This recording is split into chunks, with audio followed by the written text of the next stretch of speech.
Syekh Muhammad Arsyad Al-Banjari, ulama besar Banjar, pencipta kitab Ushuluddin. Syekh Muhammad Arsyad Al-Banjari adalah seorang ulama besar yang berasal dari kerajaan Banjar di Martapura, Kalimantan Selatan. Ia lahir di Martapura, yang menjadi salah satu pusat keagamaan Islam di Indonesia pada abad ke-16. Syekh Muhammad Arsyad Al-Banjari berperan besar dalam penyebaran Islam pada abad ke-18. Ia merupakan pengarang kitab Sabil Muttaqin, yang menjadi rujukan bagi para mahasiswa yang mendalami agama Islam di Asia Tenggara dan Mesir.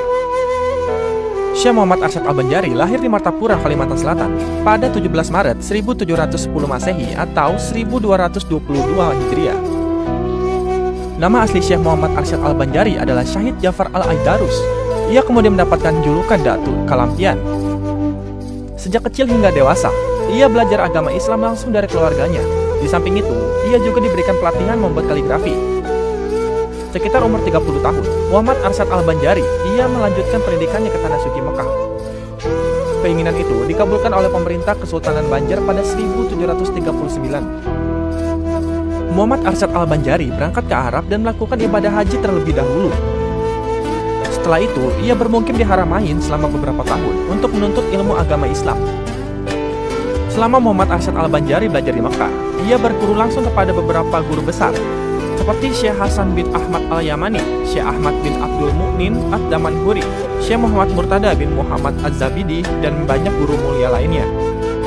Kepada para gurunya tersebut, Muhammad Arsyad Al-Banjari mempelajari berbagai bidang keilmuan seperti fikih mazhab, syafi'i, tasawuf, sains, hingga astronomi. Selama belajar di Arab, ia pun bersahabat dengan beberapa orang dari tanah air yang juga menuntut ilmu di sana. Mereka adalah Abdul Rahman Al-Batawi, Dawud Al-Fatani, Abdul Somad Al-Palimbani, dan Abdul Wahab Al-Makassari. Syekh Muhammad Arsyad Al-Banjari kembali ke tanah kelahirannya pada 1772.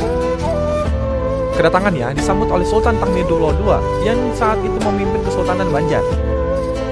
Ia pun ditunjuk oleh Sultan Tahmidullah II menjadi ulama untuk mengembangkan keilmuan dan memajukan agama Islam di Kesultanan Banjar. Penunjukan Muhammad Arsyad Al-Banjari sebagai tokoh dan ulama Kesultanan Banjar disambut dengan baik oleh masyarakat. Bahkan Sultan Tahmidullah II menjadi salah satu muridnya. Sultan Tahmidullah II inilah yang kemudian menekannya untuk mengarang sebuah kitab. Muhammad Arsyad Al-Banjari kemudian mengarang kitab Sabila Muttaqin yang menjadi pedoman pendidikan agama Islam di Kesultanan Banjar dan bahkan menjadi rujukan bagi penuntut ilmu Islam di Asia Tenggara.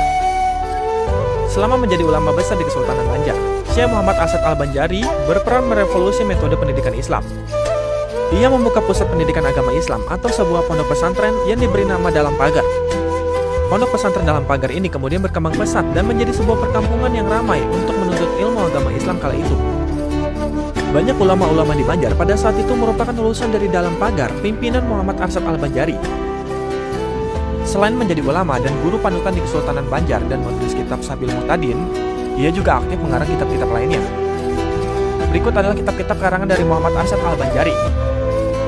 Kitab Ushuluddin yang biasa disebut kitab Sifat 20, kitab Tufakur Rahibin, kitab Natatul Ajlan, Kitabul Farail, kitab Sabi Al-Muttaqin li At-Tafukuh fi Amridin, kitab Kans Magrifah, dan kitab Luqtat Al-Ijlan fi Bayan Al-Haid wa Ishada wa Nifas Al-Niswan.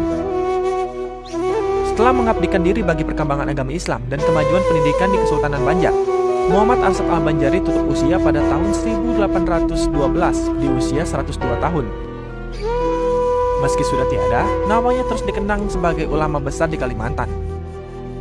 Muhammad Arsyad Al-Banjari juga dikenal sebagai pendakwah di Indonesia dan bahkan di Asia Tenggara.